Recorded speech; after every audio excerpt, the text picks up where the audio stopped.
This is Mike Ungerman. I am the chairman of the coordination committee for the Central Florida Computer Society's social club, which is what we are since we unincorporated. And let me share my screen here.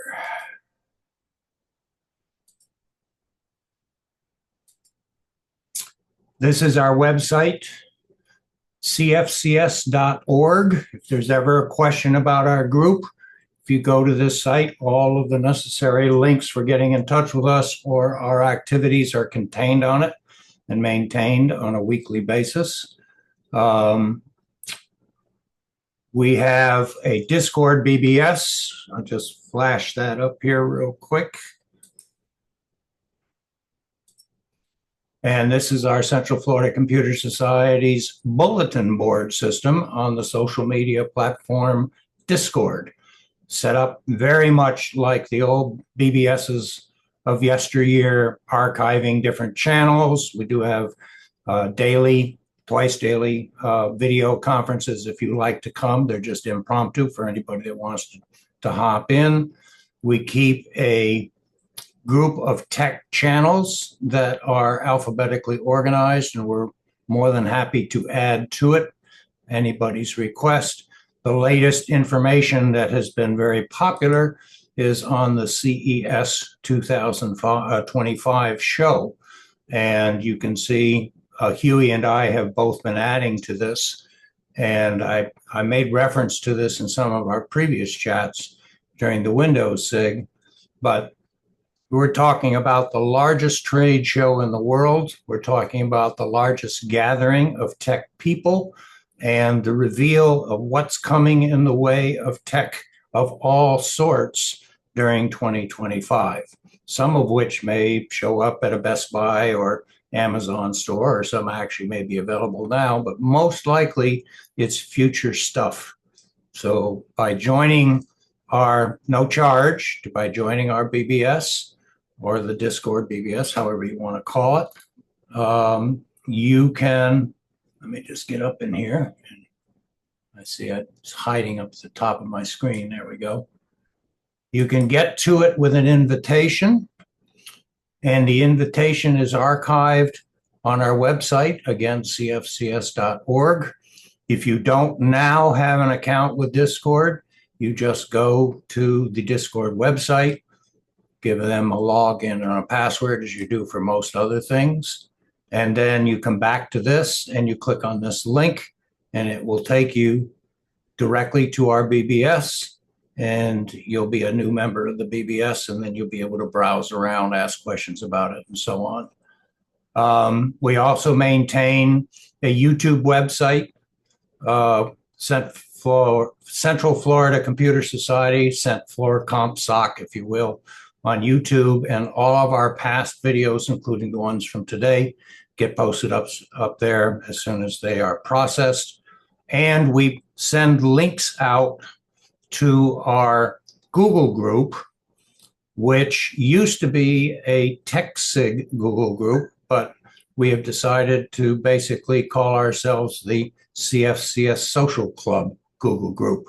Anybody who's currently a member of the TechSig Google group is still there. It's just been renamed. Anybody who would like to join and get missives from us whenever we have announcements or meetings or something like that coming up, then if you'll go to cfcs.org, click on this link and send an email to say, hey, Mike, please add me to your social club's Google group, and you will be added.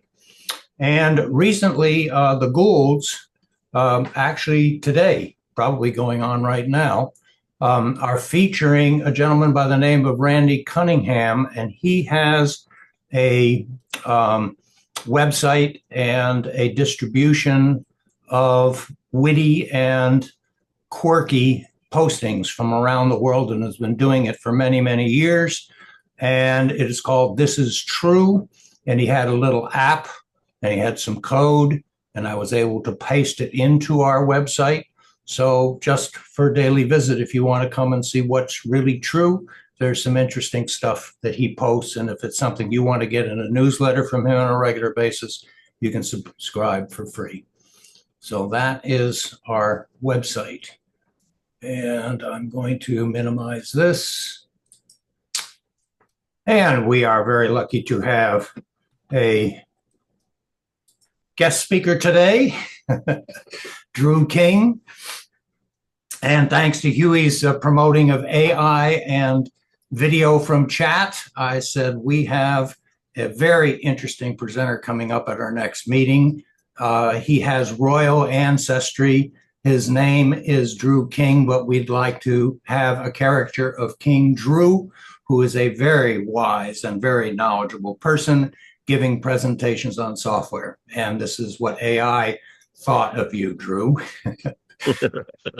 So My beard isn't quite that long. well, no, and we all are a little older than the audience shown. So, but at any rate, I have sent you that if you'd like to use it as a background for any of the Oh, things thank you. we have in the future. So, without further ado, Drew, take it away. Okay, I am going to share my entire screen. Um, and now I can minimize this and that. And basically, portable applications have been around for a very long time.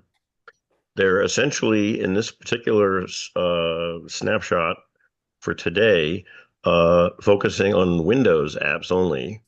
And they differ from regular apps because you don't have to install them on the computer that you are using them on. And for many years, I have used one or two, maybe three portable programs and never had a way to manage them or really take advantage of them every day. A few weeks ago, I came across a website that, yet again, I'm going to show you something that is completely free. They don't charge any money. They don't even have an option to charge money.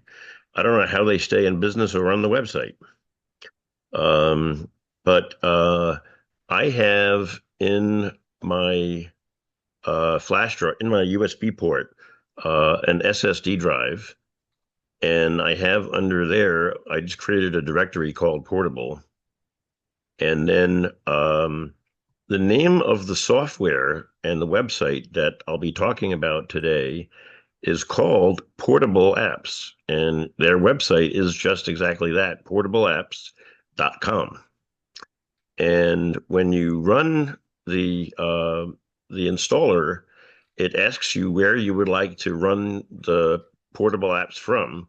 And you can put them on your local PC, you can put them on a cloud drive, or as I've done, on a little portable SSD drive. And I happen to have 4 or 5 different computers in my house, and not all of them running at the same time. And what I've discovered is that it has become ultra convenient to pop this SSD from one computer to another and have all of the same apps and all the same data. All you have to do is run this program called Start.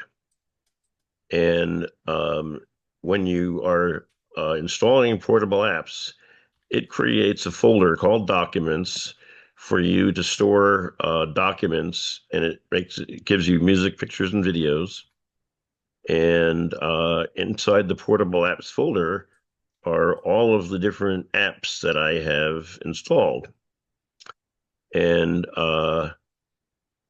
you can take this computer drive with you wherever you go. And say, for example, I know some of you are retired and don't go to work in an office anymore, but those of you who do, or if you go someplace where there's a computer and you want to use it, and the software that you want to use is not installed or you're not allowed to install, this is a way for you to run software on a computer without installing anything. So I'm going to click on the Start EXE, and it brings up a menu like that you see here, and I can drag it around on the screen. And you can see I've got icons for documents, music, pictures, videos, and I've got some options for apps. And then over here in this column are all of the different categories of apps that I have installed so far. So, and their categories that they chose that are predefined, such as utility and office and games. And then down here, it shows how much free space I have on my drive.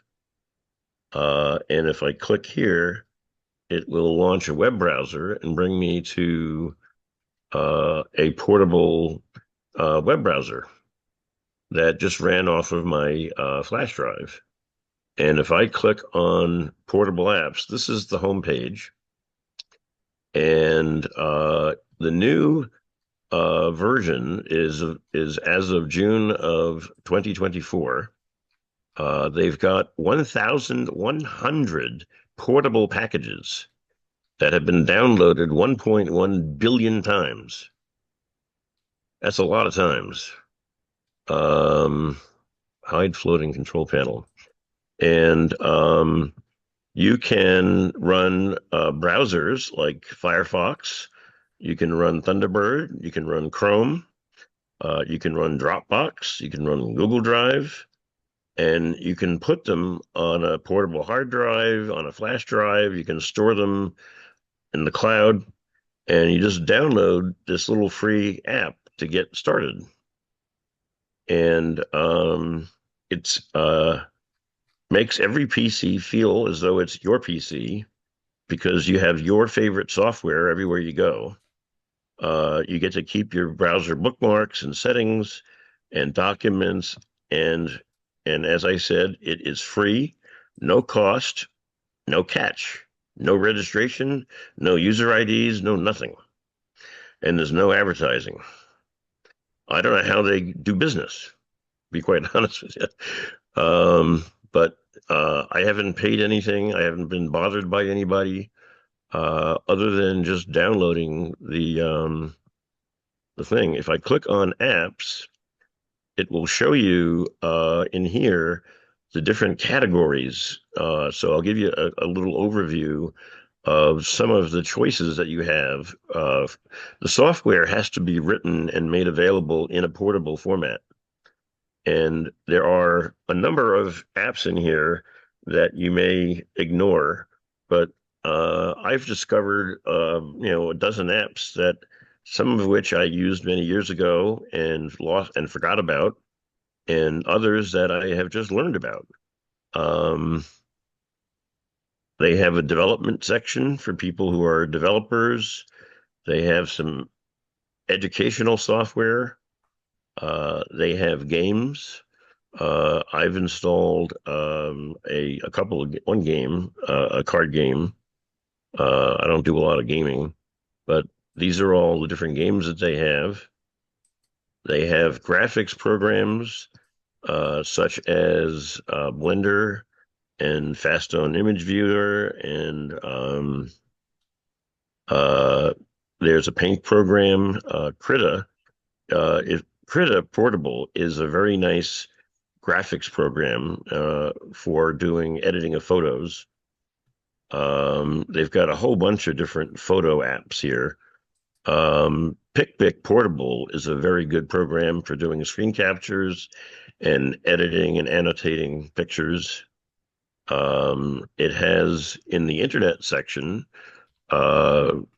whole bunches of software, including a variety of different web browsers. You can run Google Chrome in a portable mode.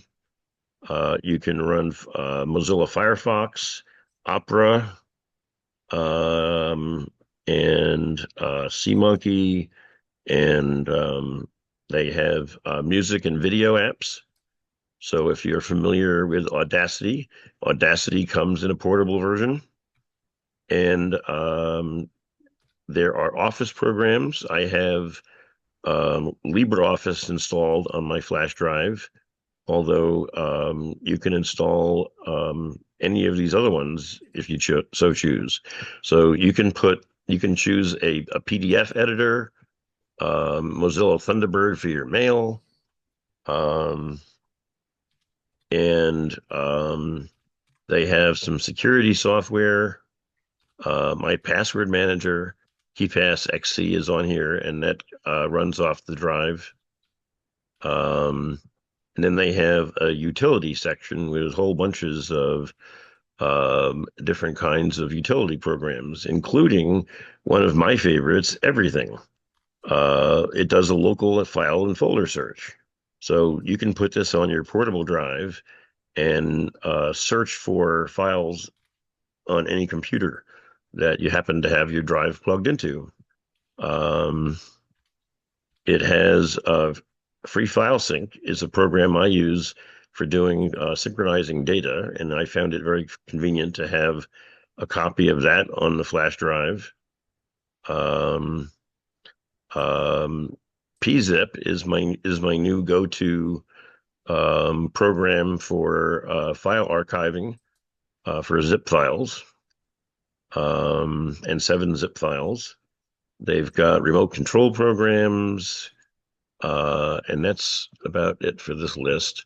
So what I'm going to do is I'm going to bring up the menu, and when you first start the program for the first time, this will be empty, and you go into the apps folder, and the very first option that you see is check for updates. This is a very nice feature. It checks for updates to all of the software that you have installed. So if I have Google Chrome Portable installed and Google releases a new version of Chrome, I can check for updates. And if there's a new version of Chrome Portable available, it will upgrade the version of Chrome that I have installed on this portable flash drive.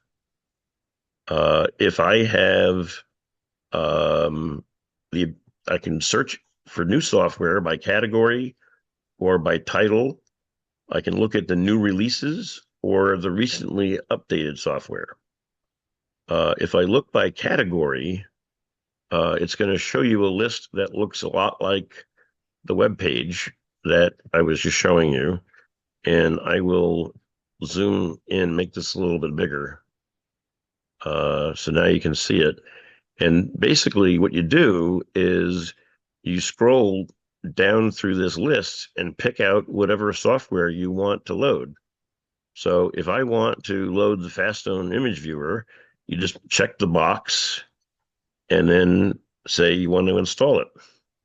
And that's all there is to it. So if I click install, it's going to download the Fastone image viewer. I'll agree to the licensing terms for the Fastone image viewer, and I'm done. So I will shrink the magnification back down again.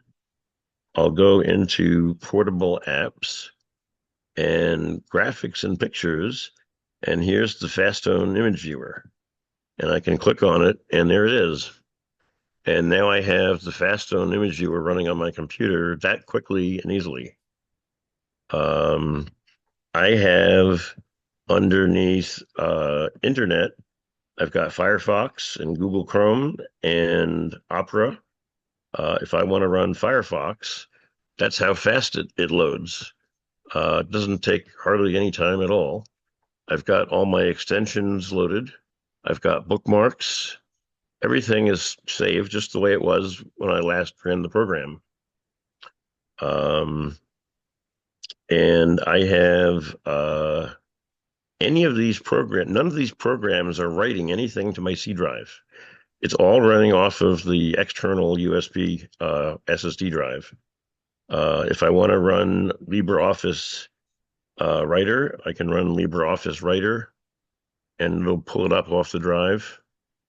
So if I am on the go somewhere and I want to edit a file, I have LibreOffice available and I don't have to install it on the computer. So that's handy to have.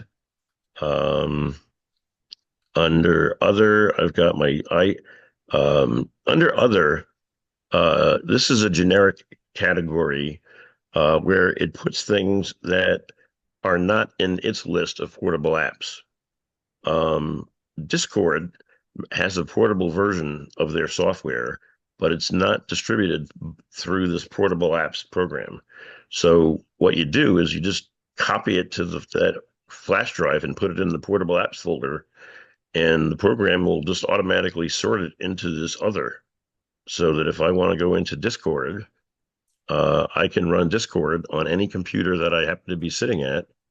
And here's Huey and Mike. And this is my Discord that I can run on whatever computer I happen to be sitting in front of at the time. Um, and um, I've got some security programs. Here's my KeyPass password manager. I've got some utilities. Here's everything and pzip, CC Cleaner. For those of you who like to run CC Cleaner, you can run it portably. And I have grown accustomed to using so many web browsers now that I've taken to storing in Obsidian, which is a little note-taking app. It's kind of like Simple Note or Evernote or OneNote. It's open source. And underneath this clippings area, let me get this out of the way, these are all web clippings that I took off of the internet. And these are bookmarks. There's another web page called portableapps.io, portapps.io, that has more, about 50 or 100 more portable programs. Let me grab this and open it in a browser so you can see it.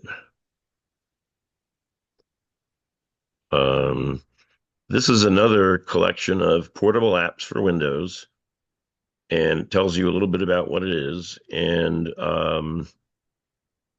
there are, this is a 54 applications. It's not a lot, but it has the Brave web browser, and it has Discord, and it has Cryptometer, and a bunch of other handy programs that are not in that other portable apps program. So you might find something in here that you like that you can add to the portable apps. There's not a lot of them in here, but there's some. The primary place that I go to is here, and you don't have to go to their website once you've downloaded the software. It installs and upgrades and maintains everything for you. So with that, I'm going to stop the share and see if anybody has any questions about the Portable Apps platform. Mike? There was a question in the chat about support for Apple, and I did do a Gemini lookup, and apparently with Wine installed on a Mac and certain versions of the Mac, it treats it as if it's a Windows application and it can be used on it. I don't know, it almost seems like it would be in the too hard category, but it looks like it can be used, but it's not designed for an Apple. You're kludging it so that it's running a Windows application of the portable app system. I tried installing it under Wine on Linux. I got the program to install, but not all of the programs run. The ones that are simpler programs tend to work a little better. But yeah, it's primarily for people that are running Windows. Jay Angle asks in chat, how big of an external drive should I need? So whether you're doing an external SSD or an external USB stick. Yeah. Recommend. I would imagine that whatever size you have, would be fine. A 32 gig drive, a 64 gig drive. Um, I happen to be using an SSD, so it's a lot faster than a flash drive, and it's a terabyte. But if you're just going to be loading 3 or 4 apps, you don't need a big flash drive at all. Steve Parker's hands up. Yeah, I've got something similar to that with a T7, I think it is, the Samsung SSD. And I made that bootable. So if anything happened to my hard drive in the computer or whatever, I could boot off that. Can you put the portable apps on that and have it run inside the bootable SSD? You can run portable apps from anywhere. You can run them on your computer. You don't have to install them on an external flash drive. If you just want to install portable apps in a folder on your C drive, you can do that on that once you boot off that drive that you have, um, and it boots into Windows, you can have portable apps installed in there and run whatever apps you want. You don't have to put them on an external drive. Okay, well once they're in the booted SSD USB drive, you can then take that drive and put it into another machine and just use the apps from it. Yes. Okay, good. So I have a few different computers, and so I may take my Microsoft Surface and shut it down and take out my Dell, plug my drive in, and pick up right where I left off with all my browsers and documents and everything. Good for like a business center at a hotel. It's great if you're going on vacation and you're going to be at a hotel with a shared computer. You can go down to the shared computer room and run your software without installing anything on the hotel computer. Or using the hotel computer to access your Gmail and having all your cookies on that hotel computer. Right. You can avoid using the hotel's web browser. Yep. Yeah, I like that. Uh, and similarly, if you're at work, you may have work for a company that doesn't permit you to install personal software on your computer. This is a way for you to abide by the rules of your company by not installing anything, but still be able to actually function. And it accesses any internet connection that's available on the computer at that time. Hmm. Do you remember what we used to call the sneaker net? Yeah, Mike does. Yes. I'm pretty sure Huey does too. Yep. Um, so that is the program Portable Apps and the 1,000 or so apps that are available for you to run. Um, Anybody else have any questions? Because if we have time, I do have uh, one more thing I can talk about to fill in a few extra minutes. Sure. Let's go back into sharing the screen and hide floating controls. And this is a program called Obsidian. It's a note-taking app like Evernote and Microsoft OneNote. It's free and it's open source. And you'll see that it has a section in here called clippings. And these are all different web clippings. And what I've discovered is I went in and I created a folder called bookmarks. And I took all the bookmarks, I exported all the bookmarks from my desktop computers and put them in here. And from now on, what I'm doing, if I want to preserve, a lot of times you may bookmark a website and then you go back to that bookmark 6 months later and the page that you bookmarked is gone. Or you bookmarked it in Google Chrome and you happen to be using Firefox and you can't remember where the bookmark is. So I've converted to using Obsidian for keeping track of websites that I visit and want to be able to go back to. So if I go into here, you'll see that in this icon in the upper corner here, this little purple icon is the uh, web clipper extension for Obsidian. And then it conveniently gives it a title, the source, the author, when you did it. And oops, let's admit somebody. I've got it. Uh, um, and I will click here and say add to Obsidian and open the link.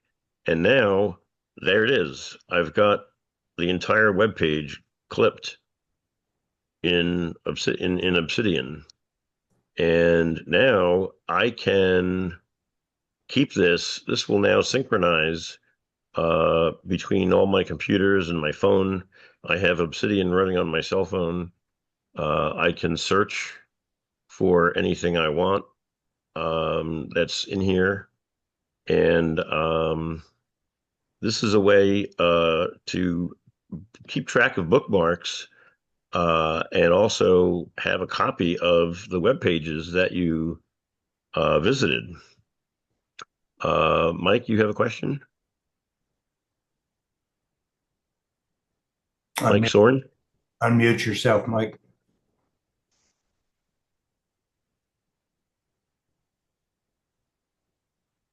Oh, I guess not. So this is a way. This is an easy way, an easy, free way, multi-platform way to keep track of web pages that you visit. I've been doing some research on B-Link computers, so I've been keeping track of that. Somebody have a question? Nope. So this program. Yeah, in order to start this thing off, I go into File Manager. In order to start what off? Obsidian. Yes, Obsidian. In order to start the platform, well, in order to start the portable platform off. Well, the first thing you do. Do I go into? Well, the first thing you do is you download the Portable Apps program from their website, and then when you run the Portable Apps web program, the program, it will ask you where you want to run your apps from. And you can say that you want to run them from your C drive, you want to run them from your cloud drive, you want to put them on a flash drive, and then they just it puts them there.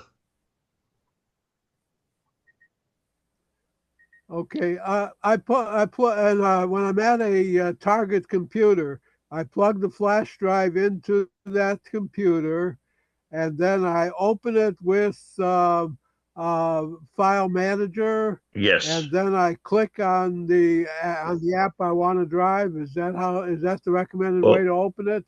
Well, in my case, I have my portable drive is Drive D, and I created a folder just called Portable.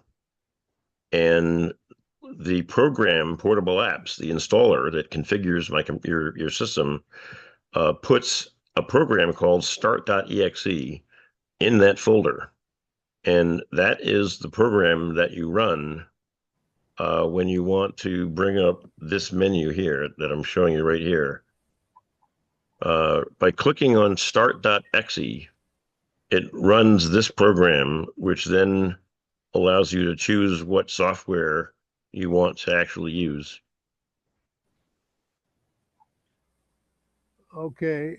Now, when I plug the drive in, the drive is recognized by the machine, and then it auto executes something that's on that drive, or how does that get started? I don't auto execute anything. I just plug the flash drive in and then open File Explorer, or on your computer, File Explorer may automatically open the flash drive depending on how you have Windows set up. And then you navigate to the folder where you put this program, and you just double click it. If I exit from the software and double click on start, it's going to bring the app back up, and there it is again. All right. So I think I understand that. so it Thank gives you. it gives you a kind of like a start menu that is portable. It's not running on Windows. It's just running because I clicked on this program called Start. Okay, we have two other Okay, hands and up. that's recognized by File Explorer. Yes. Thank you. Yep. Start. It's just a Windows. It's just a little Windows app that launches this program, and then from there I can run all of the software that I have chosen. And if I want more software, I just go in here and say get more apps.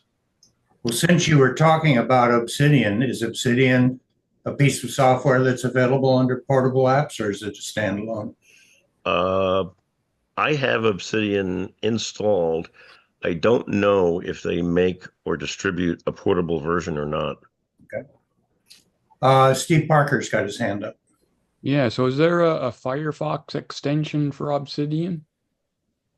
Yes, there is. Okay, good. Because this is Firefox that I'm running right now. Yeah, that's what I looked like Yeah. it. Yep. This is running Obsidian with the Firefox. So yes. Excellent. Okay. And Dick Vogel has a question. When you have your bring up your portable apps folder. There. Okay. Yeah. Could you rename the start.exe to start port apps and make it a little bit more intuitive as to what the start is starting? I don't see why not. You can rename the file to whatever you want. You just double click That's on what it I and rename it. That might make it a little bit more intuitive. What I did is I took this start program here and I right clicked on it and I added it to my start menu.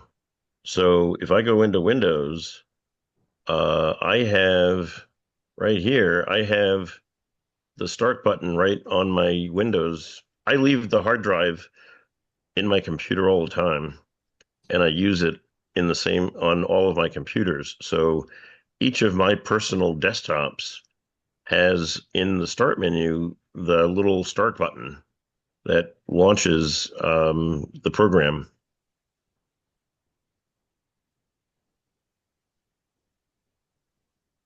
So if we Again, Obsidian. a start is so generic that something other than that might be other than that name might be more helpful. Anything Well, let's see. anything you like?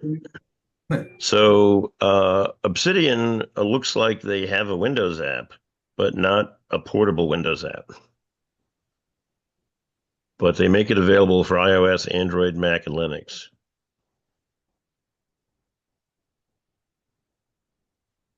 How do you find Obsidian different than a list of your bookmarks sorted, by name? Well, what I do is if I go back into Obsidian, and I think I exited out. If I go back into Obsidian, by default, it creates a folder called clippings. You can put them in whatever folder you want. And then up here, you've got a search button, and you can search your entire Obsidian database. In fact, you can even import into Obsidian Evernote files and Microsoft OneNote files and other types of files as well. So if you have, I see it says HTML. So if I save my bookmarks as an HTML file, which several browsers do, that might be an interesting thing to try importing and see what you wind up with Obsidian. You wind up with this right here. This is my Brave bookmarks exported as an HTML file. Okay. This is my Firefox exported as an HTML file, and this is my Google Chrome exported as an HTML file. Good. Murray's got his hand up. Murray, go ahead. Yeah, I was just going to comment that I used to use Portable Apps a lot when I was, for example, if I was traveling to my son's or somebody else's, I was going to be at somebody else's home, then I would use it, but I haven't really used it since COVID because I haven't traveled anywhere since COVID. So I haven't really needed to do that. But plus, I usually take my laptop. So I was just wondering, I missed part of this because I was in a bad area, but I'm just wondering, do you use it like all the time at home too? Because I find it slower than the installed apps. I use it every day. I rely on it every day. And I'm not running mine on a flash drive. I'm running mine off of a solid state drive. And this drive is fast enough that I even run virtual machines. I have VMware and VirtualBox virtual machines that are physically located on this drive, on this external SSD, and I can run Windows and Linux off of that external SSD where I have these portable apps running. And So like, do you do this for different machines, or do you use the same drive for all the machines?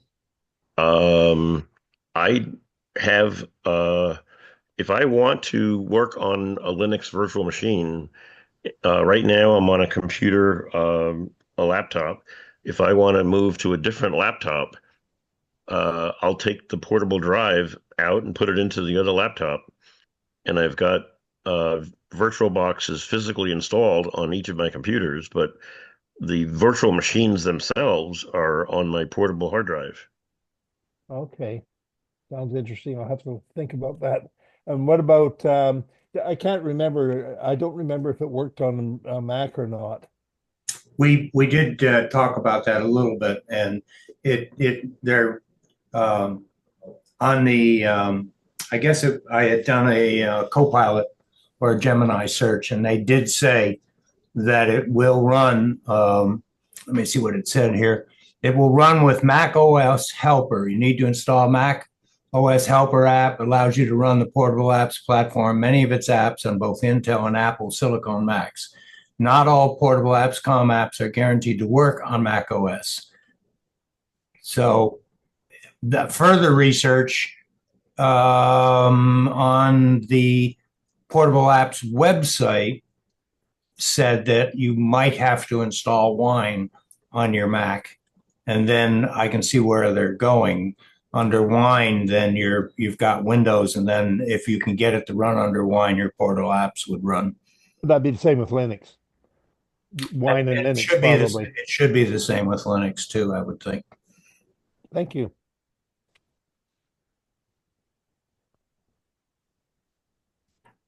So if there's no other questions, I'm going to stop the share, and